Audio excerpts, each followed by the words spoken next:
মিশরের নারীরা ইউসুফ নবীর সৌন্দর্যতা দেখা এরা এদের হাতগুলা কাইটা ফেলাইছে। আমি আল্লাহর কসম দিয়ে বলি, মিশরের নারীগুলা যদি আমার স্বামীকে একটা নজর দেখতো, আল্লাহু আকবার জোরে কান, মিশরের নারীরা যদি আমার স্বামী আমার প্রিয়তম রহমাতুল লিল আলামিনকে একটা নজর যদি দেখতো, কবে যে এরা এদের কলিজা কাইটা ফালাইতো, কলিজা কাইটা ফালাইতো, এরা এদের কলিজা কাইটা শেষ করে ফালাইতো, খবরও থাকতো না। শামাইলে তিরমিজির মধ্যে উল্লেখ করা হয়েছে, আমাদের নবীর সৌন্দর্য তো শুধু দিনের দিন বাড়ছে আর বাড়ছে, বাড়ছে আর বাড়ছে। আজকে কি বার গেল? বুধবার। আগামীকাল কি বার?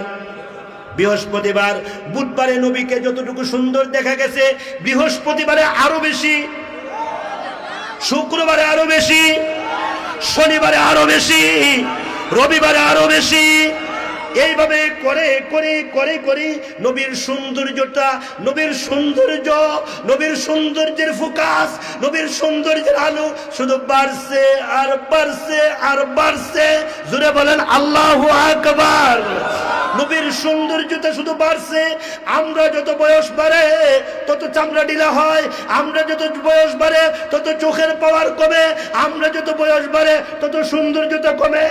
কিন্তু আমাদের প্রিয় নবী রহমাতুল লিল আলামিনের যত বয়স বাড়ছে তত সৌন্দর্যতা বাড়ছে, সৌন্দর্যতা বাড়ছে, আলো বাড়ছে। আপনারা বলুন তো দেখি, আমাদের মালিক একমাত্র কে? আমাদের সৃষ্টিকর্তা একমাত্র কে? আমাদের লালন কর্তা, পালন কর্তা, শাসন কর্তা একমাত্র কে? আল্লাহ। বলেন আল্লাহ, বলেন আল্লাহ। আরো প্রেম নিয়া বলেন আল্লাহ। খাওয়াই আল্লাহ, পড়াই আল্লাহ, চালাই আল্লাহ। ইজ্জতের মালিক আল্লাহ, বেউজ্জতির মালিক আল্লাহ, হেদায়েতের মালিক আল্লাহ, গুমরাহির মালিক আল্লাহ। আসমান জমিনের মালিক একমাত্র কে? আল্লাহ। ওই আল্লাহ হইল মাবুদ, আর আমরা তার